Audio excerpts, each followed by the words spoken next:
Finally, the cat is out of the bag. We have been asking, we have been speculating, and the internet has been on fire with rumors. Why did a sitting governor fly all the way to Sokoto to visit a man who has just been sentenced to life imprisonment for terrorism? Was it for love? Was it for politics? Was it a strategic move for 2027? Well, the governor of Abia State, Dr. Alex Otti, has finally broken his silence, and what he said has shocked the entire political landscape of Nigeria. We are broadcasting live to break down the explosive statements coming out of the government house in Umuahia today, Sunday, December 21st, 2025. If you have been following the drama, you know that a viral video has been trending for the last 48 hours. In that video, a very angry commentator tore Governor Otti apart, alleging that his recent visit to Otti Nnamdi Kanu in the Sokoto Correctional Center was nothing but a selfish political stunt. The accuser claimed Otti is trying to use Kanu's popularity to position himself for a Igbo presidency or a vice presidential ticket in the next general election. Well, Governor Otti didn't send a press release. He grabbed the microphone himself and addressed this issue head-on. And he dropped a bombshell that nobody saw coming. He didn't just deny the presidential ambition, he announced his total exit from politics. Yes, you heard me right. Governor Otti declared word for word, "By the time I'm done with governorship, I will retire." He said he has no ambition for the presidency, no ambition for the vice presidency, and unlike almost every other governor in Nigeria, he has absolutely no ambition to go to the Senate. He said, "I came for a mission, and when I deliver that mission, I will give way to younger people." This is a massive statement. In a country where politicians hold on to power until their last breath, for a first-term governor to say he is walking away after his tenure is unheard of. He effectively told the critics, "Your assumption has collapsed because you won't even see me on the ballot."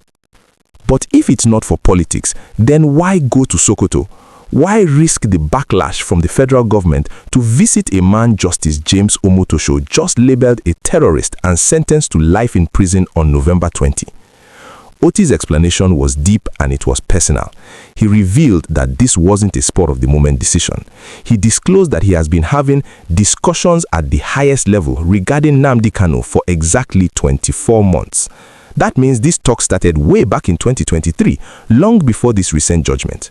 He said, "Going to see him is the right thing to do because he comes from my state. In fact, he comes from this local government, Umuahia." He made it clear that he sees Kanu not just as the IPOB leader, but as a son of Abia State who is in trouble.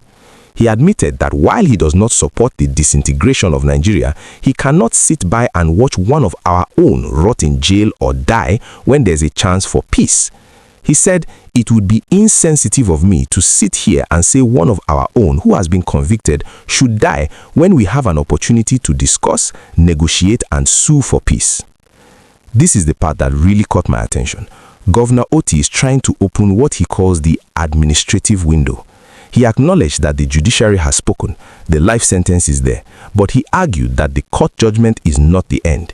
He believes that where the law is rigid, politics can be flexible. He is betting on a political solution, a pardon or a negotiation that can bypass the life imprisonment verdict.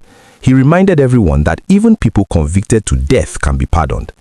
He also took a swipe at the history of violence in the region. He reminded the people that he was one of the few who wrote extensively condemning Operation Python Dance back in 2017. He stands by that condemnation today. He is essentially saying that military force has failed, the courts have delivered a harsh verdict, and now it is time for the elders to step in and talk. The governor's response to the viral video was also quite mature. Instead of ordering the arrest of the man who criticized him, he said it is the beauty of democracy. He said people are free to hold opinions even if those opinions are wrong. That is a level of tolerance we don't often see from our leaders. So, where does this leave us? We have a governor who says he is quitting politics after his term, claiming his hands are clean of any 2027 ambition.